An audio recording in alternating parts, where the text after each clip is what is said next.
So yeah, so to kick things off, let's just go through last week's exercise. So yeah, the last week's exercise was about combining all the things we've spoken about in the last few sessions and writing a pitch to an existing client or a new client. And then we sort of wanted you to press send. We saw some sort of chat in the group that some of you did do this. Do you want to maybe raise your hand if it happened? Nice. So yeah, I'll pick on you then, Kurt. What happened? Who did you pitch to? So I've heard back from, so I pitched it to two artists who I like loosely know. Well, one of them I know from work and one is a friend of a friend. And one of them got back to me, really liked the idea, and is happy to go ahead with it. Essentially, it's just an interview format. So he's agreed to be interviewed basically. But yeah, I mean, what inspired me to do it was this like kind of program. I had this idea in my head that I wanted to do it because I've been going to a lot of music networking events and things like that, and I was like, I can utilize all of these people that I'm meeting, and I was like, this is the perfect format to do it in. So yeah, amazing, love that. Yeah, well done, man. Yeah, nice and yeah, hopefully yeah, when it happens you can send it into the group and we can see how it went. And yeah, brilliant. And then Syed, I also saw you raise your hand physically. Yeah, what happened? No, I mean, sorry, I pressed send for the assignment, so then I was like, no, that's not what you're asking for. But in general, I think I've been telling you guys, I've been emailing with this events company here. It's called Factory People, and you know, I've been pitching to them, going to events, etc. And it's been a good conversation. I still haven't sent it in its final format though. No, we saw your your reply on the Google sheet. So yeah, I think LJ's going to go through a few of them now actually, because there was a few submissions, and then yeah, then we can start this week's session. Yeah, nice one. Thank you, Liam. Just as a precursor, you may have a slight soundtrack at the moment. I'm currently sat in the quietest part of the Hard Rock Hotel in Ibiza, so you can have a little rock and roll soundtrack to them, but that's kind of my life, to be fair. So yeah, nice one. Thank you for the people that submitted things in. Obviously, we want to kind of continue for all of you to hopefully have the courage to and be inspired to pitch out. And, you know, please don't think that at the point of this, you know, this workshop today, this next hour finishing, that we don't want to hear from you anymore. In fact, quite the opposite. We would love to continue hearing from you. And yeah, we want to see these pictures. We want to see this work. We'd love to see the growth. You know, a lot of what we've been doing at Mutual Friends is building, you know, our community and people from the bottom upwards. And, you know, for me, it's been one of the most rewarding things that, you know, I've done in my career, to be honest, let alone obviously within the company. So yeah, please continue to do so. So yeah, Zayed, I know you kind of put a precursor to, well, sort of postcursor, is that right? Chatting rubbish shit to it, saying that it should be addressed as Anna themselves. So yeah, I think at this point, obviously, you know, we're kind of letting you fly the nest, and we want you to be kind of pitching out this sort of stuff. As I said, I'm more than happy to, you know, give you guys more feedback on this sort of stuff. If you guys want to send in some pictures to the group or privately as well, don't feel like you need to do it for everybody as well. So from the top, I'm Zayed. Is it Alameddine? Am I saying that right? Yeah. Yes. Okay. Nice. Okay, good. I'm Zayed Alameddine, an experienced marketer and aspiring music content creator, currently based in Beirut since 2002, having previously lived and worked in Dubai, London, and New York. I have a strong passion for music, which I started to nurture by completing my studies at Berkeley Online, taking an online course at iPhone Photography Academy, participating in the Doors Open Unlocked workshops. I think that's a fantastic opening statement, to be honest. You know, based on all the stuff that we said last week, is to the point. I know who you are. I know where you're from. I know what you like. You know, I think that's more than enough for somebody to get started and to understand who you are and what your intentions are. Moving on to the second paragraph.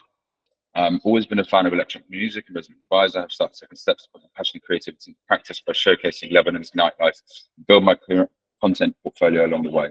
I'm already in touch with Lebanon's leading nightlife events, organise a factory, so I'm able to fast track this. So yeah, I think what I'd love to see is you obviously switching this. Well, I know that you've been kind of talking to them as well, so you know that's a direct pitch out. But once again, to the point, you know exactly what it is. And to be honest, I want to hear more about Lebanon's nightlife as well. You know, and I'm sure even maybe resident advisor might want to hear more about Lebanon's nightlife. So I'll let Amy be the judge of that. Moving on to the final paragraph, I'm attending Examiner France Festival on August 2nd and 3rd. Would you be open for me to shoot some behind-the-scenes videos in return? I would be happy to provide a folder of raw clips and one edited video as to show for you to use in your social media. Yeah, great. Obviously, using the structure that I gave you beforehand, they know what it is you want to do. They can give you a simple yes or no answer to this. And, with the number of emails and the number of stuff that's going to be flooding their inbox, this is the easiest way for somebody to basically just say yes or no. A no thanks, or yes, this is great. What's the name? And that's it. I think that's as much as it needs to do. They already know your intentions. They know what they're going to be getting out of it. That's it. And then fingers crossed. It's a yes. And if not, you move on to the next one. Yeah. Nice one, guys. Thank you for all of your input over the 4 sessions. I really enjoyed kind of seeing you kind of grow within it. So yeah, nice one for you. I think this point here is talking about the interviews as well. This is also yours, right? Yeah, there was a side note at the bottom of Syed's about wanting to launch a new concept for YouTube 10-15 minute interviews. Yeah. Cool. So I think the next one is anonymous, but I'm a video colorist based in Berlin with strong roots in the music and art scene. As a colorist, I worked with a few but well-established artists like Stephanie Kumalang, Anna VR, and Philo Garros. Probably pronounced them all wrong, so apologies. I would like to expand my work to collaborate with artists that I feel a strong creative kinship towards, and this is why I want to reach out to you to see if any upcoming projects where you might need a colorist. Here's my reel for reference. I really hope we can work together, and I'd love to have a chat with you sometime soon if it interests you. I look forward to hearing back from you. Thank you. So yeah, really nice. Like, you've established what you want to do, where you're based, artists you've worked with, and then you've given some examples of your work, and then you've also sort of offered up the fact that you want to have a further chat so that they have an option to contact you back. The one thing I would say maybe with this one is maybe just highlight some work that you think that they might want a colorist for. So I can see on your website that you've got this coming up. I wonder if you want any help with the project. But otherwise, perfect. And I'll definitely press send on that. And yeah, let us know how you get on. And then I think the next one, Roger, if you want to do. Yep, that's one. Thank you. So this is from Bella, and it reads, "Hi Dave, I hope you're well. My name is Bella, and I currently curate content around events over on TikTok. Alongside capturing the best dance events across the world, a lot of my content also leans into knowledge within the music industry, as I've become a source of recommendations for artists, songs, and mixes, etc. for my followers. For some content, here's the link to check out my profile, and you've got TikTok link there. Junction 2 has kindly brought me on board to cover footage of their festival this weekend, and I wanted to reach out to see if you would like exclusive content for Camel Fat as a media pass that's currently being organised for myself. Let me know if this is something you'd be interested in. Cheers, Bella." Bella, did you press send on that? Did that go out? Yeah, so I basically I was asked to come down to Junction 2, and I think it was on like our lesson 2 or whatever. It was our discussion around whether it being paid or not, and it wasn't a paid it was just an invitation to come down and grab some content. But I think what you guys mentioned last week was, sort of seeing like the rest of the people on the lineup, and that definitely ticked in my brain, and I was like, oh, maybe I could reach out to like Camel Fat's team and see if I could maybe get something that's maybe paid or whatever. But I mean, they didn't get back to me, and it was very short notice, but yeah, that's what I sent them. Right. Fantastic. Well, it's all experience anyway, as I said. Yeah. It's always, the worst thing people can say is no or not respond, sort of thing. But each one of these is more practice. So yeah, great one on that one. Really, really good. Thank you. Yeah, I actually checked out your TikTok, Bella, and it's cool. I saw you were at Junction 2 and then did the VTS post, which was nice. Oh, I posted it maybe an hour ago.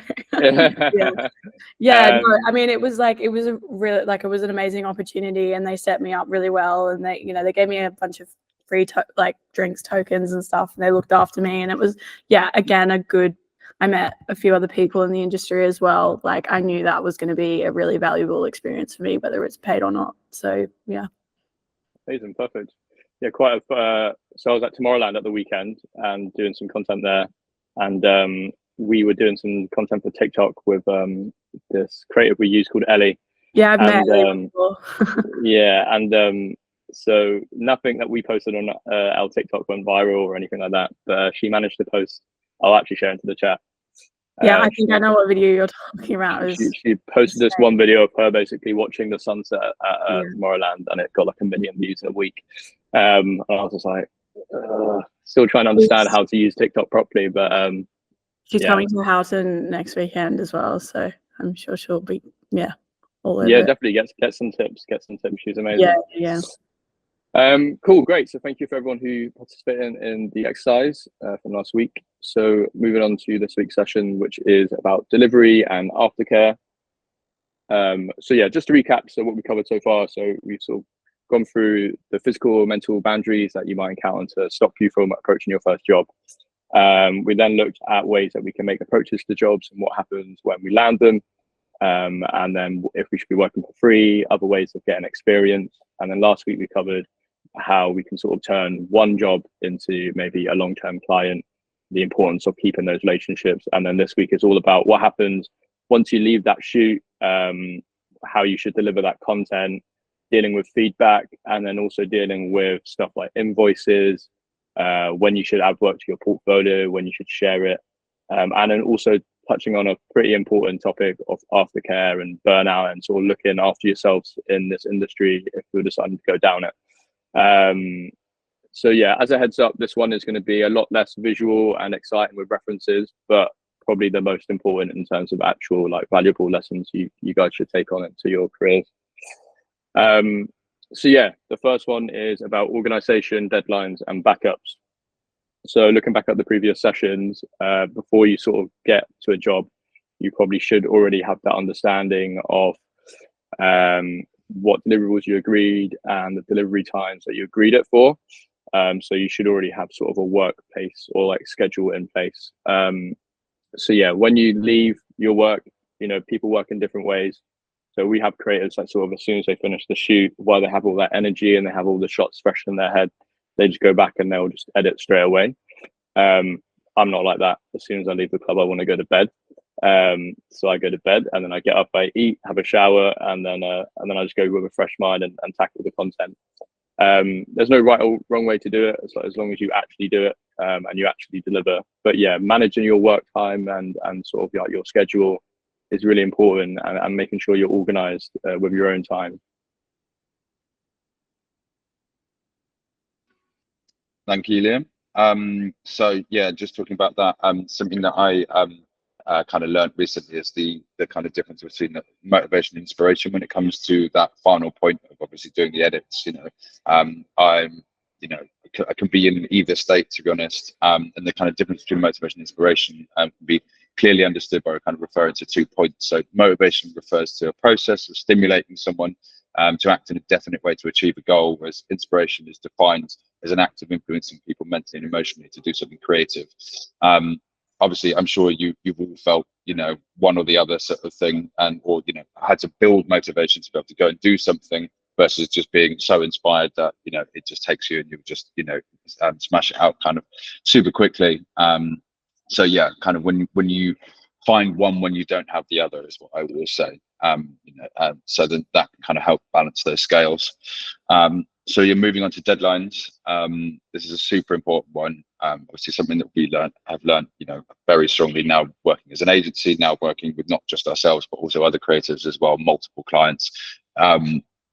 Out of all of this stuff, out of the pitching, out of everything, like this is where it really comes down to it, and we actually where that you could really fall at the last hurdle, and it's something that if you get right, it will continue to take you to the next level in your career. So Liam has always been really good at just being so kind of strict to those deadlines that if we say we're going to get something over, then we get it over, sort of thing. I'm as I mentioned before, the kind of more slightly neurodivergent ADHD one, so my imagination quite often run wild with me, and I'm still doing tweaks and all these sorts of things and whatever, and getting more excited about the further I go into these sorts of things. But actually over time I've realized the importance of kind of sticking to that schedule. No one really cares about watching you become the next sort of Christopher Nolan. They just want the job that you said that you would deliver. You can quite often feel that like once that shoot is over, the job's done. Quite the opposite. You know, this is sort of, you know, literally kind of a third of the way there. You know, unedited raws are as good as the kind of memory you have of them in your head. You know, whether this be those sort of holiday photos that you've, you know, not edited after the holiday, which I'm very, very guilty of, but that doesn't matter because they're for me and me only. You know, versus, you know, stuff which is obviously paid work, sitting there. It's no good to anybody until those things get out there. Perfectionism can often hold you back from completing projects, either quickly or at all. I'm sure, you know, there's plenty of people in here who really feel that, and that's definitely something, once again, that over the years I've kind of had to curb and work with on myself. There's kind of a fine line between overworking it and under delivering it, finessing the details to kind of make the work ready for delivery. Ultimately, there's no perfect. No work is ever perfect. And, you know, I tell myself that a lot, sort of thing. You know, you'll constantly kind of be working into it till the cows come home. And actually just sticking to that deadline will ultimately keep people, you know, a lot happier than those minute details they may never notice. So in terms of kind of deadlines, also, some things may go wrong. You know, we are all human. We are working with technology, all of these sorts of things. So there is always room for error, mistakes, or quite often something that just happens that's completely out of your control.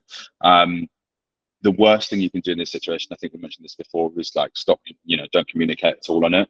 We do get this quite a lot where, you know, even some of our most advanced creatives who, you know, produce amazing work will just disappear. And, you know, then everybody's sort of sat in the dark going, you know, what's going on here?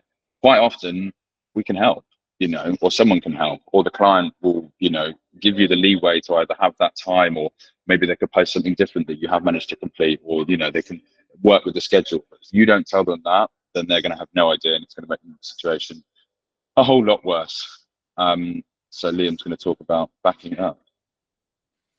Yeah, and also just a note on deadlines, it's quite interesting to, you know, really is the most important thing. I feel like pretty much every new client we get, or even with the story I told last week about how we got to work the Martinez brothers, like that video team before us got sacked because they couldn't deliver content on time. No matter how good their content was, they delivered it late. And the majority of the new clients we get, and the reason why they've stopped working with previous video teams or agencies, is because things weren't being delivered. In nightlife, things move so quickly, especially everyone has phones at these events. So, you know, people really want stuff delivered next day, the day after, because after that, that moment's already been captured. It's already out there. It's already been shared. You know, it's no good if Drake's in the booth with you at Higher Beefer, or, you know, everyone's filmed that moment. So if you don't have it on your channels in 2 days, it's just a bit pointless.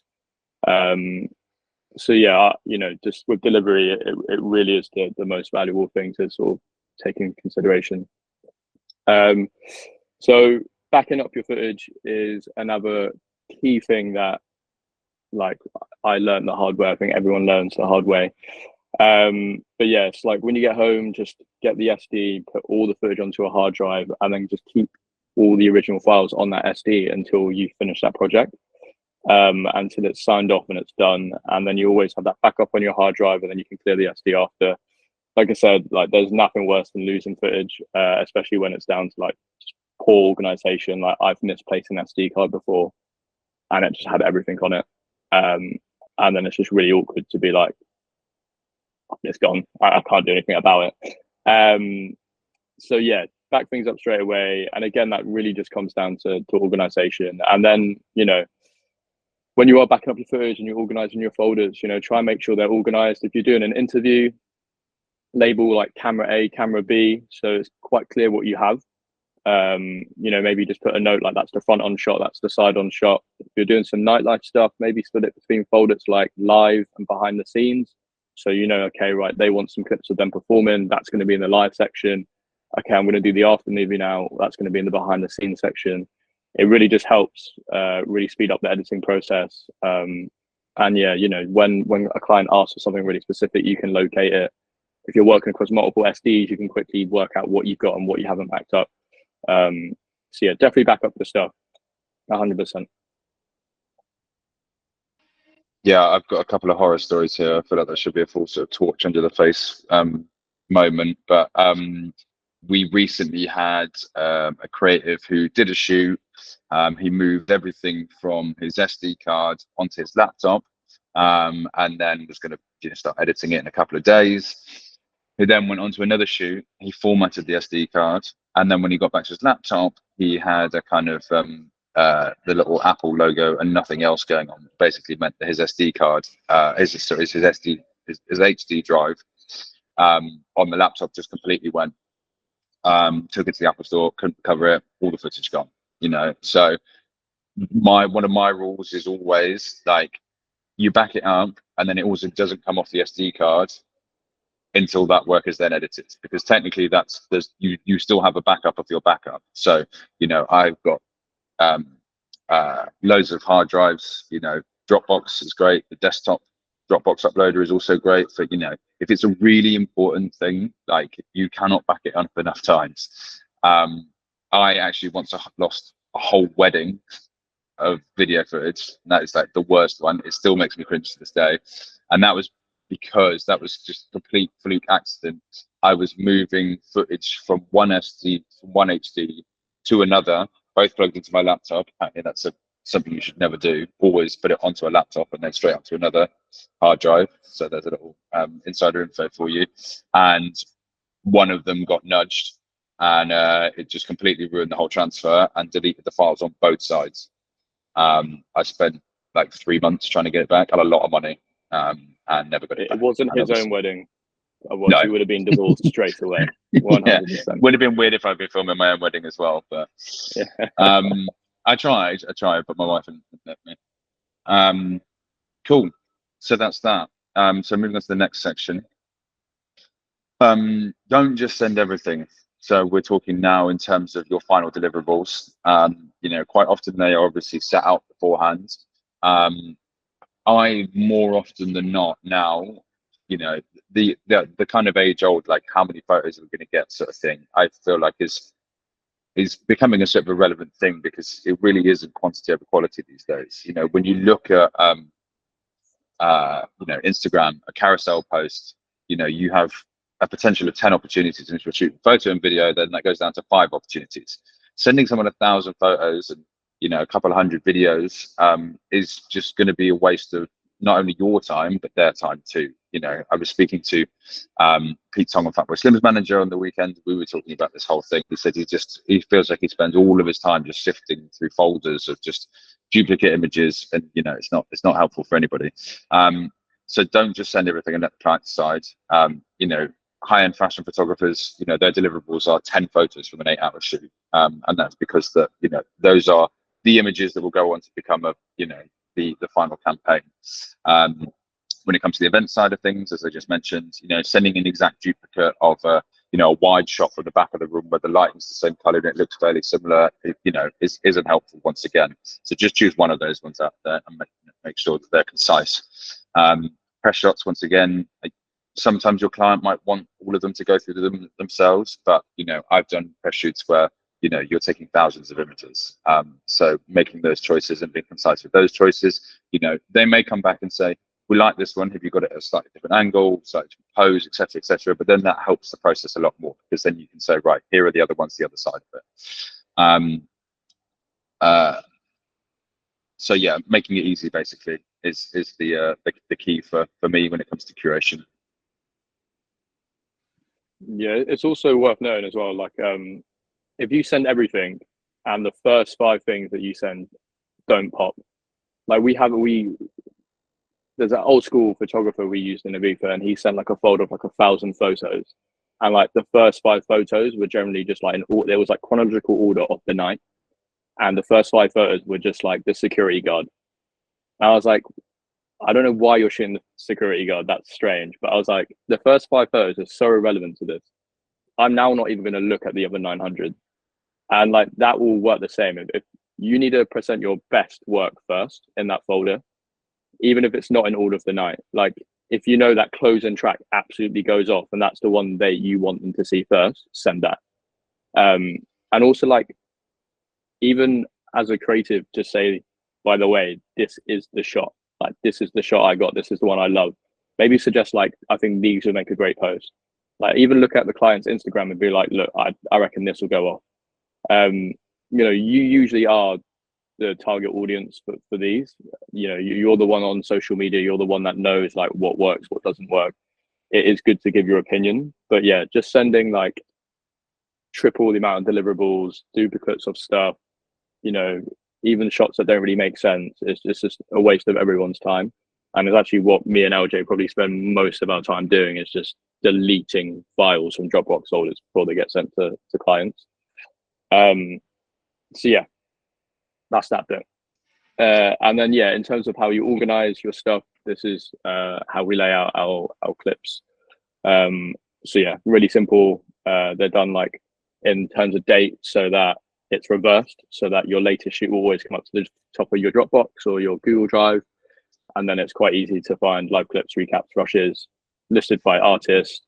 And then at the end, you can see that they've also put their tag in terms of like who shot it.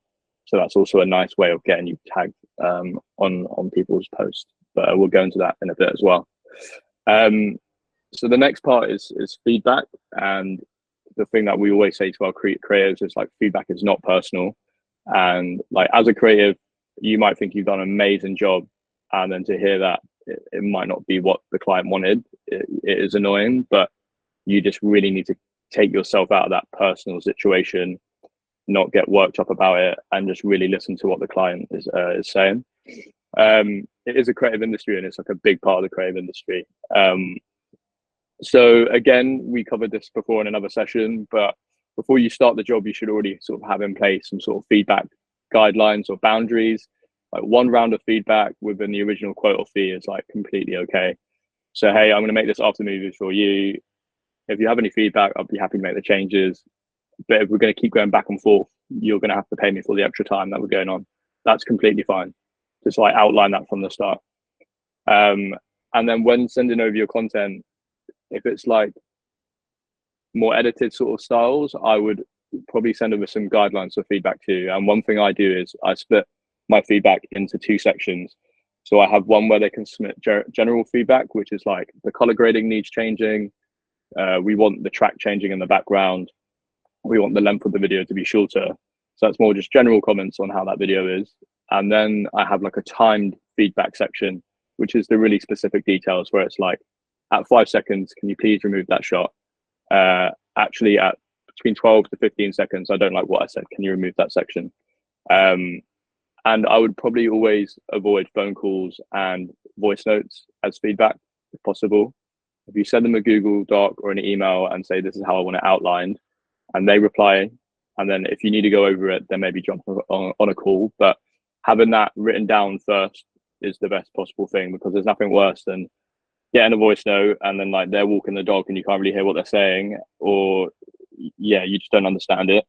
Or you get on a call and at the moment it makes sense, but then, oh shit, I'm hungry, I'm going to make some food, I've come back to it, I've completely forgotten what they said.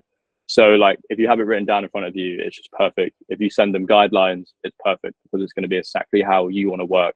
And also it probably does them a favor, because they also don't know how to give feedback, so it gives them some direction of how they need to manage it as well.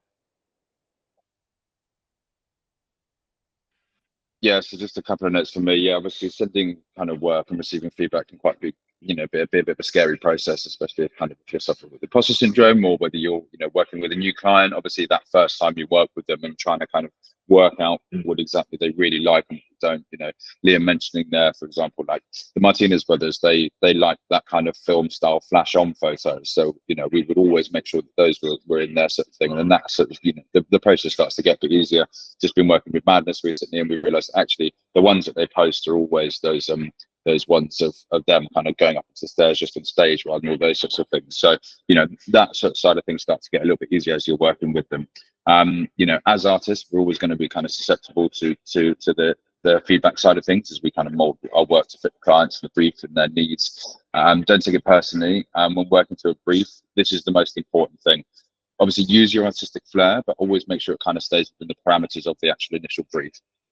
If you have creative ideas to enhance a brief, there's time to tell the client before you get started, or, maybe afterwards, but make sure you're also hitting what exactly it is they wanted. I worked on a shoot with Chaser Status, and they had someone, you know, working for them, and you know, on quite a regular basis, and you know, they always said it's Chase and Status. You know, they always need to appear together. And he found this really cool shot on the balconies, was doing stuff, and just had Will in it, and they were shooting it, and he kept putting it in the edit, and they said, "We've told you time and time again, it's Chase and Status, not Chase and Status." And you know, he obviously thought that that's what was the right thing for that, but actually it just created more backwards and forwards within that kind of feedback loop. So yeah, you know, most often these kind of creative ideas that you might have to enhance a brief will be, you know, welcome with open arms. But if they aren't what the client looking for, you can kind of, you know, face a difficult discussion if you end up sending those instead. Gonna hand over to Liam again. Next bit is about getting paid. Jason Statham. Nice. Same issue with the Martinez brothers all the time. Don't shoot duos. It's a nightmare. Yeah, or trios. Yeah. They're even worse. Trios, yeah, God. Getting yourself paid. So yeah, it's the important one, right? It's why we're doing it. And if you want to be a full-time creative, then this is the important thing to pay your rent. Ask for invoice details as soon as the job is confirmed. You don't necessarily have to invoice them straight away. You can even say something like, you know, obviously settle the invoice once the job is done, but just the sooner you ask for invoice details, the sooner you have them, the sooner you can start that process. We sort of have come through so many sort of weird loopholes and barriers, and you know, you start the job and then a month later everything's been signed off, and then you've got to wait now another month until you can actually invoice because there's loads of hoops to jump through, where if you started that process a month ago, it would have been fine. Some companies like require you to have like additional information like UTR codes, VAT numbers. If you're working with American companies, it's like W-9 forms. If you're working with certain organizations, they might use like an account software like Uniport, who we absolutely hate. And like it will take like ages just to register yourself, get a PO, and then submit your invoice. So the sooner you just know all the circumstances up front, all the invoice details, the sooner you at least know where you stand and how you can proceed. So yeah, I think as soon as the job's confirmed, just say, so happy to be working together. Am I good to sort of just grab the invoice details now, just so I can send them for a later day? When we invoice, we use a service called QuickBooks, which is amazing. It's actually like a software that doubles up as a bit of an accounting software as well, so you can sort of look after your books at the same time. However, like if you're starting up, like when I started up, I was just making a fancy little Google Doc and changing it. But just make sure that you sort of like keep your invoices really organized, that they have like invoice numbers, that you have sort of a record of when you sent them and when they're due and when it's being paid. And like you create your own little checklist. QuickBooks is great because it will send like an automated notification every 30 days or 15 days if it hasn't been paid. But there's nothing worse as a freelancer if you've got some messy invoice system and you're actually like, oh no, has that been paid? Has it not been paid? And you don't want to be asking the client, why haven't you paid me? And they actually paid you 2 weeks ago. It's going to look like really awkward.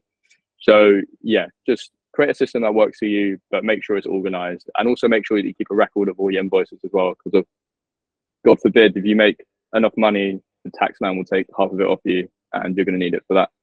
So yeah, basically just be organized with your invoices. It really helps. Cash flow is like a bit of an issue when being a freelancer, so yeah, the more you're organized you are, the better. Passing over to the king of invoices. No comment. There's a running joke with Uniport, which is Universal software. I don't know if anyone's worked with Universal yet, but it is. You might even see memes about it. It's literally like that archaic of the software. It's absolutely nuts. Like you have to request a PO. Yeah, it has to go through the right person. Sometimes they'll send it back because you've spelt one thing wrong on whatever, but like that process can even take weeks itself as well. So yeah, you can all look forward to working with Uniport. Yeah, I mean, jokes aside as well, in terms of the invoicing stuff, it was something that for a long time I struggled with. I'm very much the creative type and very much not the admin type. I do it when I need to, but normally, well, for a while it would very much come at kind of the very last minute, actually, when sort of things started to crumble. But things like QuickBooks, yeah, 100% make your life easier. You know, I've got to the point now where actually I'm using and I'm outsourcing people to help me do that sort of stuff. And, you know, even for me, invoicing was something that played in with my imposter syndrome as well. You know, I'd finish a piece of work and I think, oh, I was not quite up to my standard, or maybe they had these comments and those sorts of things. And do I deserve to be paid, all these sorts of things and whatever, and, you know, which is just absolutely ridiculous because it's already gone out on their socials. So, you know, realistically, no one's thinking about it anywhere near as much as I am, sort of thing. And actually just get that thing out there, you know. For me, pressing send on an invoice is just as well, probably harder than it is for me pressing send on a pitch. So yeah, you know, all of these things just help make your life so much easier. You know, and you will get, you know, problems arising with you know, invoicing and all this sort of stuff and whatever. And I think it's something you've just got to kind of tackle head on. Cool. I'll hand back over to you, Liam. Cool. So yeah, showing your work, when to share your work, sort of asking for tags, this sort of thing. So yeah, if you want to be credited for your work, which obviously everyone does, then again, that's something you should like just notify the client up front. So again, like when you're applying for these jobs, just like outline, like, can I have these invoice details? When do things have to be delivered? It'll be great if I can be tagged when I'm delivered. If you just get it all in one, it's just perfect. But there is just a heads up that some clients don't like to credit people. We've had it before in the past where certain artists don't think it's cool to be like crediting a content creator or an agency. And you know what? That's just completely fine. Like, you know, sometimes that happens. And you kind of just have to sort of work with it. One of the big tips from us is like never share your work before the client has signed off on it or given permission to do so. We've seen some instances of this before, especially if you get a bit more established as a content creator. You might post, for instance, Michael BB playing on DC10 Terrace for the first time in 2 years. You might post that on your channels, and then a Mix Mag or an RA or a DJ Mag or a Techno Bible or whatever meme page has seen it for music and has just gone, oh, I'm going to steal that and post it. And then actually the client's paid for you to shoot that video, and now the whole internet has seen it before they've had a chance to post it on their channel. So yeah, it's super important to respect the fact that the client's paid for it, and you should wait until it's all signed off, they've published it, and then you can share and add it to your portfolio. But do share your work, do be proud of it, do get it out there. And one thing on this as well that we sort of had a little bit in Ibiza last summer is sort of when we did the Martinez brothers and Amelie Lenz and Capriati, and these people are playing like weekly, and sometimes content is just the same. Like they're playing the same tracks, they're getting the same shots, you're in the same club, they have other things going on, they might have like other shows that weekend. If you do work on a client, have signed it off and they said thanks so much for this, and they haven't posted it, maybe do just send like a little follow-up and be like, just checking that everything was okay. But do also put yourself in a situation where like sometimes it might just not get posted, and that's just the way it is. And don't let that like become such a big deal. Almost like what we were saying about feedback's not personal. Sometimes it's not personal. Like there's a whole social media team strategizing their best way to post this content. And actually what we found when doing the Martinez brothers last year was that the photographer we had, Lewis, he was getting so worked up. He was like, they're not even using my shots. Why are they not using my shots? They haven't posted it. And yeah, if it doesn't get posted, yeah, we will still getting paid. And actually this comes into my story. I said to Lewis, getting paid every week, relax. And then actually what started happening was it was just a new social strategy where at the end of every month, they'll do like a little recap, and then all your shots came in at once. So yeah, basically just little tips, and don't be in your own head about it as well. And I've got a couple of little videos here from my mate Tyler. So this is about kind of posting work. I don't know, will they play? Can I give it a go? No, I'm trying to remember the gist of it. You don't know who's watching, so the thing that you think, damn, I put so much time into this, no one's seen it, or oh, was the payoff good? Like, man, you never know what that payoff might mean to someone else. that one. Yeah, nice, thanks. You never know who's watching. Like, y'all don't know how many people's pages I be on. I found Rex Orange County. Found that man on YouTube. I'm like, this is amazing. I had 6 views. You are talented. And that's happened so many times. You never know who's watching. So the thing that you think, damn, I put so much time into this and no one's seen it. Or, oh, was the payoff good? Like, man, you never know what that payoff might mean to someone else. So yeah, 2 sides of the same coin there. From one talk. Yeah, but as I mentioned in I think the first section, Tyler just gets it so right in terms of this sort of stuff. You know, he's really got his head screwed on. Yeah, I think the main thing that Liam's, you know, finished on was being proud of your work. And, you know, I, for a long time, would kind of get stuck in the cycles of, well, so-and-so's got more followers than me. So if I post it, it's never going to look as good because I'm not going to get as much, you know, interaction with it sort of thing. When actually, this is who I am, this is where I am, this is what I'm doing. And actually, it probably ended up hampering me because then I wasn't, you know, putting my best work out there. There was so much stuff that almost is now so old that it's become irrelevant, you know, and now, you know, sort of doomed to sit on a Dropbox link now for the rest of its life. Until I can kind of find some sort of relevant happy birthday post or something like that for the artist. So yeah, you know, and actually in the last sort of few weeks, I've really been putting a lot of time into, you know, making sure that I'm putting my work out there and being proud of it. And actually the payoff for me has been, you know, a lot better than I imagined it to be. So yeah, big one that be proud of what you do. Cool. I hand over to Liam. You've got a little bit on this one first. Yeah, so sort of as I mentioned before about sort of knowing your limits and looking after yourself and sort of burnout. So yeah, working in nightlife, as the name suggests, it can involve a lot of late nights, a lot of lack of sleep, and then sort of Amy touched upon this before in the session last week, but sometimes it can also include alcohol and other substances as well. You really need to look after yourself when entering into this career. Being like a freelancer, it can be quite hard. You know, you think that you have to say yes to everything because you're going to miss that opportunity or you need to earn the money. But if you say yes to everything, then you won't be able to do everything. And then eventually that will reflect in your work. We see it a lot with our creatives, especially Ibiza. It's like a horrible place for that.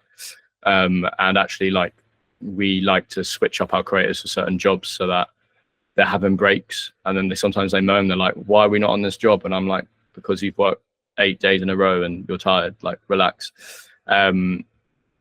So last summer when I did my Ibiza season, I basically worked 2 jobs. I was still working full time for DJ Mag, and then I still was working 5-6 nights a week in the clubs.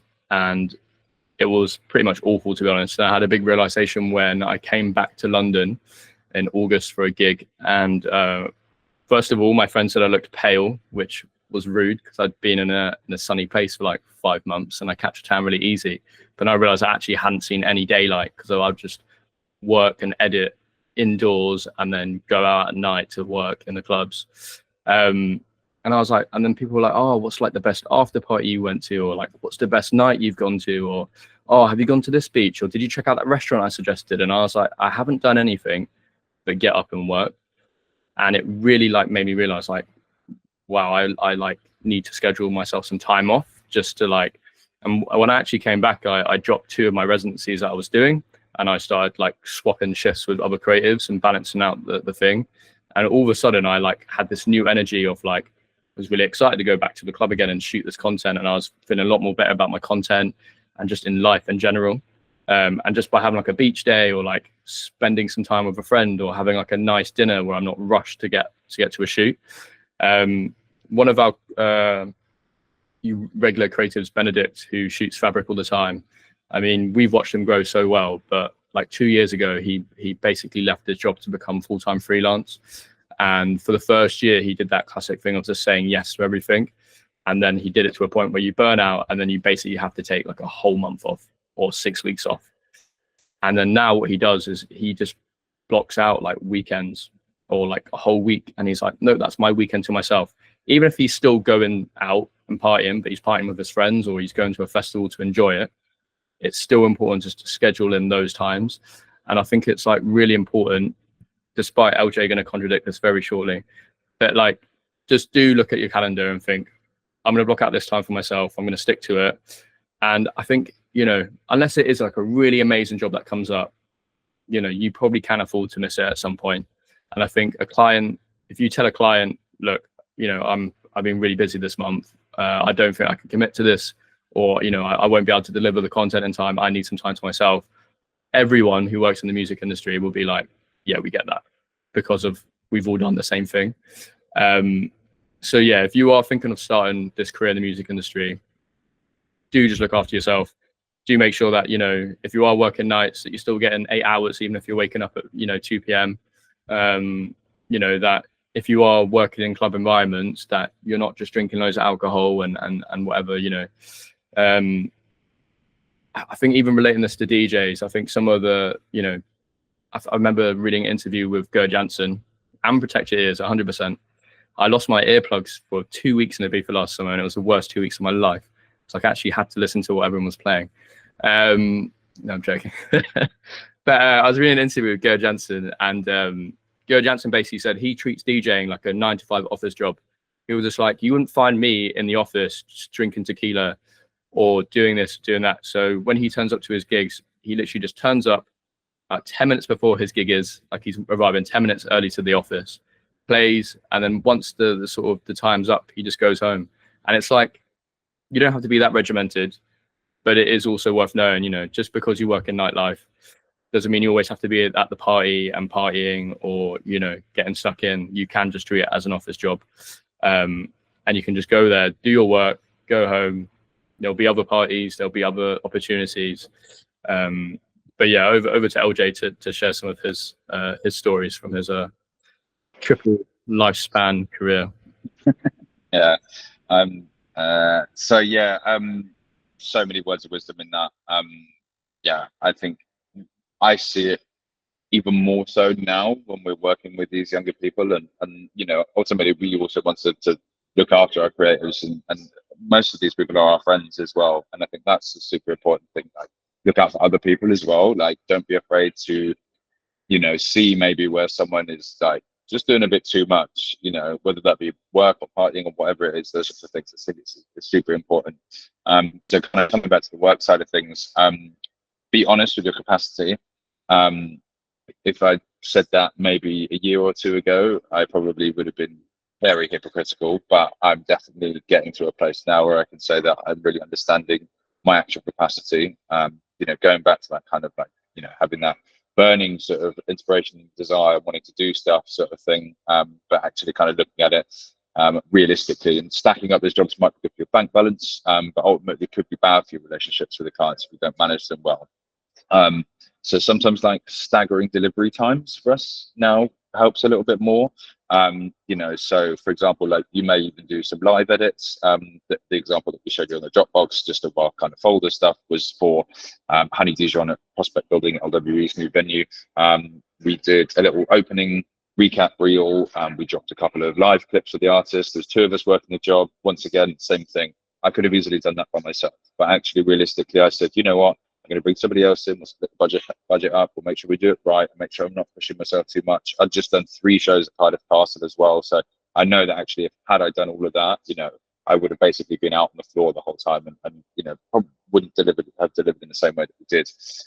So yeah, so live edits, that's a really good way of doing it. Or even just sort of saying, you know, as Liam said before, when you know that there's that one banging video, when you know that that artist has got a single coming out and it's that track, and you know, that sort of thing, sending that. Doesn't have to be straight away, but at least like, you know, first thing sort of thing the next day can often kind of help that process a little bit better. So yeah, in terms of that kind of prospect building example, it meant that we ended up basically having a folder of, you know, content that by the point that we left the venue, you know, they already had half of basically what we were going to give them. So, you know, the client's feeling satisfied, you've done some stuff, you give yourself a little break with that. You know, some of the greatest creative minds in the world were completely undermined by being unable to meet expectations.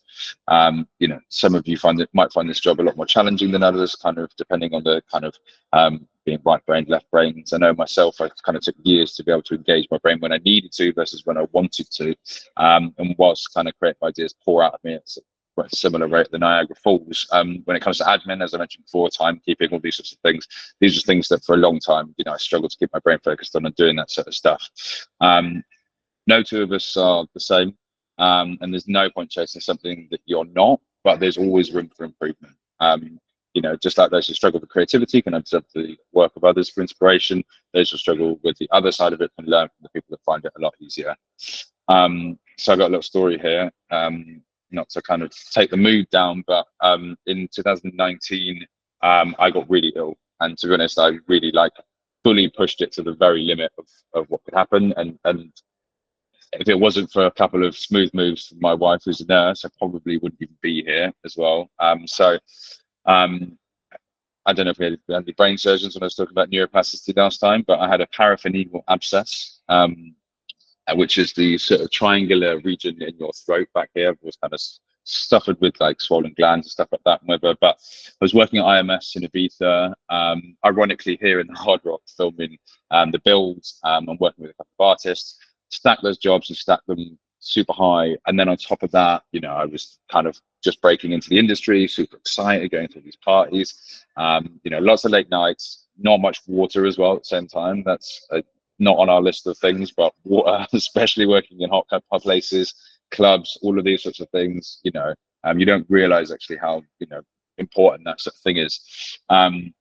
So we were kind of at the end of what I was doing that week, and I was shooting the Formidable up at Dolt Villa, the big UNESCO heritage site in Ibiza Old Town. And I could feel it sort of my gland going a little bit, and I just thought I had a swollen gland, totally fine. Take some ibuprofen, have some more water, do this.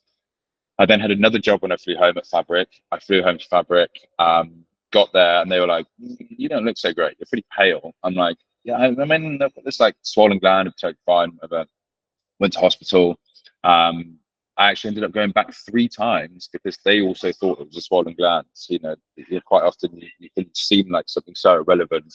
And then by the 3rd time that I actually came back in again, my throat had completely closed up. And it turns out actually, it wasn't just this kind of swollen abscess. There was swollen gland. It was this, abscess basically. There's semi-interceptic shock. Couldn't even swallow my own saliva. Gory details here, sorry, but and I ended up in hospital for 5 days. I was on an IV drip, and even then, I still had clients chasing me, sending photos of me sat in my gown with the, drip coming out my arm, sort of thing. They're saying, "Where's this content?" So, it just, and to be honest, there's part of me that sort of says, who can blame them? I took on all this stuff. I didn't manage the expectations. I didn't observe my own capacity. I didn't even observe my own health. Thankfully, I'm still here to tell the gory sort of tale. But it taught me a valuable lesson of saying no. And this is kind of going to lead into my Liam's mention of my contradictory story. But I was so excited about the possibility of these new exciting jobs that I kind of forgot to actually look after myself in the process. As a freelancer, it's super easy to think that these next jobs will be your last. And when you have nothing in the calendar, it can kind of be a bit scary, when actually kind of being more precise, delivering on time with that high quality work is probably more likely to bring back those clients every time. Even sort of last week, my August was looking quite quiet. And I was, a little bit sort of worried, but I thought actually I'd take some time for myself. Then randomly got a 3-week tour for America, and ending in Madison Square Garden. And, you have to kind of take that moment rather than just saying yes straight away, to kind of look at it and think, actually, can I then maybe offset this time I was going to have, and actually now I'm going to do it in September instead, because it's an amazing opportunity. Actually, there's a lot of downtime within it as well. I've done tours where it's been 2 weekends back to back, with sort of 10 shows, that sort of thing, midweeks as well. And it's just unrelenting. Whereas this actually, there's 4 days in New York, 5 days in Detroit. So actually, for me, there's a little bit more time to kind of, enjoy it. By doing that now, I'm kind of able to say yes to things that really excite me, and also knowing that I'm going to have the headspace to be able to complete them and feel good about them afterwards. So that concludes it for that. I don't know if Liam, if you've got any more kind of notes on that, but yeah, that's that. No, it also shows some really good growth from LJ, actually, because when we first started working together, LJ had been working across everything. and like he would openly be like, I don't even want to be doing this. And I'm like, well, why are you? So all good, Lucy. But yeah, so yeah, it's nice. Like he gave himself that like block of time to have off. And although now he's working, he's now got this amazing opportunity to do so, where probably LJ 3 years ago would have had that 3 weeks absolutely blocked off with like random stuff, which wasn't irrelevant. So yeah, just conscious of time. So let's round up the session. There's a nice little video here about burnout, which you guys can dive into afterwards. And then, yeah, if there's any Q&As, we'll provide the A's. If there's any questions about this session or about any of the other weeks, then let us know. Because officially this is the last chance, unless you stick around on Telegram.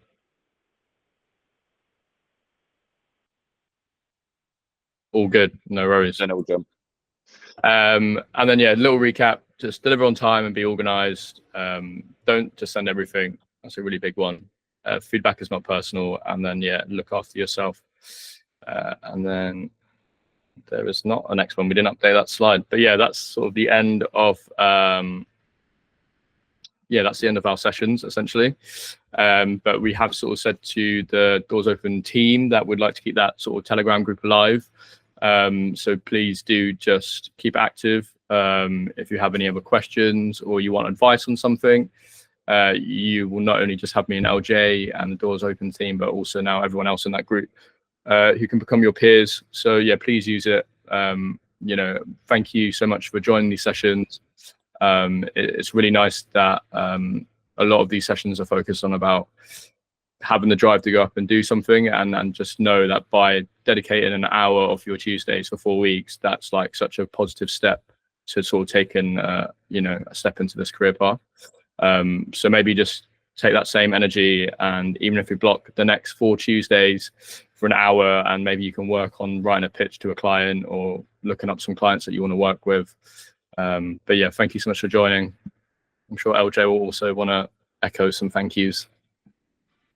Yeah, absolutely, guys. I don't think, we didn't really know what we were going to end up doing with these sessions, to be honest. We've never done anything like this. When Amy and I first discussed it in October of last year, I think it was, wasn't it? ADE. Really didn't know kind of what, we're going to end up doing with these. And it's been amazing. Obviously people from all around the world, different skill levels, different personalities, different styles, all this sort of stuff. So yeah, just great to connect with you guys. Thank you so much, and please keep in contact. We'll drop all our Instagrams in there as well. We'll give you all a follow back, boost those valuable follower content. And yeah, we'd love to see more of your work. As I said, privately, we're always here. Don't ever think that this is a closed door situation. So yeah, thank you very much, guys. Really appreciate your time.